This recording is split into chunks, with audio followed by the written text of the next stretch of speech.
পাশাপাশি থাকবে রাজ্য পুলিশও। নেজার থানার কোনো পুলিশ সিটে থাকতে পারবেন না, নির্দেশ কলকাতা হাইকোর্টের বিচারপতি জয় সেনগুপ্তের।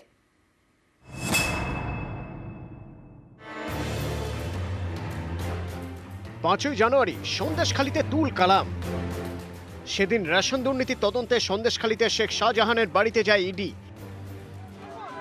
এ নিয়েই ধুন্ধুমার হয়। তৃণমূল নেতার অনুগামীদের হাতে আক্রান্ত হন ইডি অফিসাররা। রেহাই পায়নি কেন্দ্রীয় বাহিনীও। তারপর থেকে কেটে গিয়েছে এতগুলো দিন, এখনো অধরা তৃণমূল নেতা। সেই শাহজাহানকে খুঁজতে এবার সিট গড়ে দিল কলকাতা হাইকোর্ট। সিটে সিবিআই এর পাশাপাশি থাকছে রাজ্য পুলিশ। হাইকোর্টের নজরদারিতে চলবে তদন্ত। সিটে সিবিআই ও রাজ্য পুলিশের সমান সংখ্যক সদস্য থাকবেন। সিটের নেতৃত্বে থাকবেন সিবিআই এর পুলিশ সুপার পদমর্যাদার অফিসার। হাইকোর্টের অনুমতি ছাড়া তদন্তের চূড়ান্ত রিপোর্ট পেশ করবে না সিট। নেজার থানার কোনো পুলিশ সিটে থাকবে না। প্রয়োজনে কেন্দ্রীয় বাহিনীর সাহায্য নিতে পারবে সিট। এর আগে সিবিআই এবং রাজ্য থেকে একজন করে এসপি পদমর্যাদার আধিকারিকের নাম চান বিচারপতি জয় সেনগুপ্ত। দুপুর 2টোর মধ্যে নাম চান বিচারপতি। যদিও এদিন সিবিআই এর তরফে আদালতে কোনো এসপি পদমর্যাদার অফিসারের নাম দেওয়া হয়নি। রাজ্যের তরফে সিটে থাকবেন উত্তর দিনাজপুরের ইসলামপুরের পুলিশ সুপার জশপ্রীত সিং। বুধবার শুনানির শুরুতে বিচারপতি প্রশ্ন করেন, এখনো পর্যন্ত শাহজাহানকে গ্রেপ্তার করা যায়নি। রাজ্যের আইনজীবী বলেন খোঁজ চলছে। তখন সিবিআই এর আইনজীবী বলেন ওসামা বিন লাদেনের মতো অডিও বার্তা পাঠাচ্ছেন শাহজাহান, তারপরেও পুলিশ খুঁজে পাচ্ছে না। তখন রাজ্যের আইনজীবী বলেন শাহজাহানের বাড়ি এবং বাজার এলাকায় 10টি ক্লোজ সার্কিট ক্যামেরা বসানো হয়েছে। নিম্ন আদালতে খুনের চেষ্টার ধারা যুক্ত করার আবেদন জানানো হয়েছে। বাড়ির দরজা ভাঙারও আবেদন করা হয়েছে। এসব শুনে বিচারপতি বলেন, কিন্তু এখনো শাহজাহানকে গ্রেপ্তার করতে পারলেন না। অদূর ভবিষ্যতেও ধরতে পারবেন কিনা সন্দেহ। পুলিশি নিষ্ক্রিয়তা এখনো আছে। তথ্য প্রমাণ লোপাট হচ্ছে। এরপরেই সিট গড়ে তদন্তের নির্দেশ দেন বিচারপতি জয় সেনগুপ্ত। এবার সিবিআই এবং রাজ্য পুলিশ যৌথভাবে তদন্ত করবে। নিউজ 18 বাংলা। আদালতের নির্দেশে ক্ষুব্ধ ইডি, রাজ্য পুলিশের সঙ্গে যৌথ তদন্তে নারাজ ইডি। হাইকোর্টের ডিভিশন বেঞ্চে যেতে পারে ইডি। ইতিমধ্যেই আইনি পরামর্শ নিচ্ছে ইডি।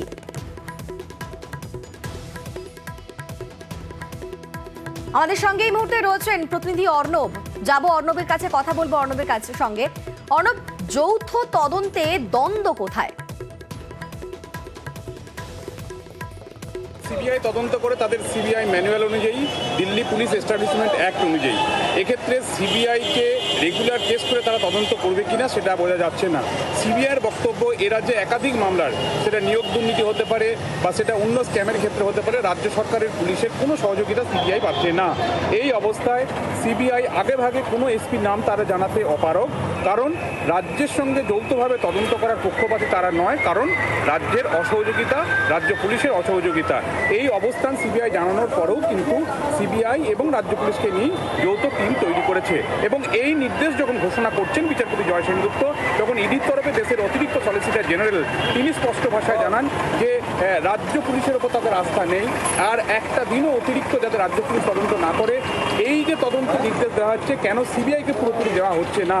কার্যত সিবিআই এবং রাজ্য পুলিশ নিয়ে যে যৌথ টিম, বিশেষ তদন্তকারী দল, এটাতে সায় নেই এনফোর্সমেন্ট ডিরেক্টরেটও। কাজেই সব মিলে নির্দেশের কপি হাতে পাওয়ার অপেক্ষা।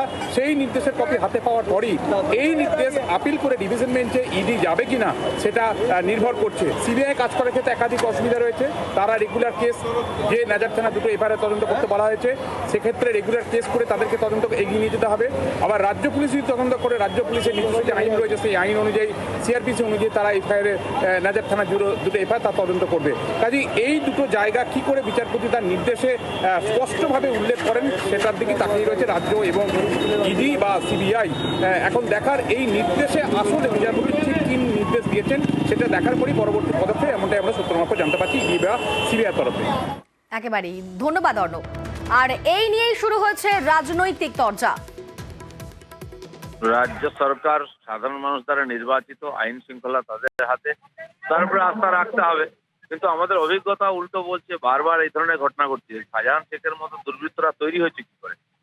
যত অপরাধ করেছে পুলিশের চোখের সামনে, পুলিশের সাহস নেই, হিম্মত নেই, বা পুলিশ তার অপরাধের সঙ্গে যুক্ত হয়ে আছে, তো তারা তাকে ধরতে সাহায্য করবে বা সমাধান করবে এটা সম্ভাবনা কম। আমাদের সিবিআই এর উপরে ভরসা আছে। সহযোগিতা পুলিশের দরকার, এখানে ওই ধরনের সীমান্তবর্তী দুর্গম এলাকায়, সুন্দরবন এবং সমুদ্র এলাকায় সাধারণ পুলিশের সহযোগিতা ছাড়া কাজ করতে পারবে না সিবিআই, সেটাই করা উচিত। তৃণমূলের নেতারা অত্যন্ত খুশি, অতএব রাজ্য পুলিশের উপরে কোর্টের ভরসা আছে। ওদের ভাবা উচিত ছিল যে রাজ্য পুলিশ নিজেই করবে, এই ভরসাটা নেই বলেই কোর্টকে সিদ্ধান্ত দিতে হচ্ছে, এবং কোর্ট নির্দেশ দিচ্ছে মানে একা রাজ্য পুলিশের উপরে ভরসা করতে পারলো না। রাজ্য পুলিশের 12টা বাজানো হয়ে গেছে।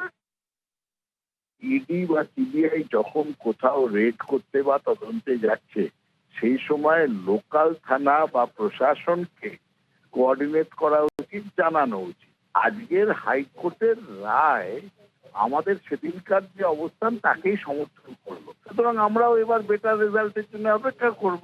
1 দশক 2 দশকে সিবিআই এর তদন্তের যে ফলাফল সেটা তো খুব আশাপ্রদ নয়।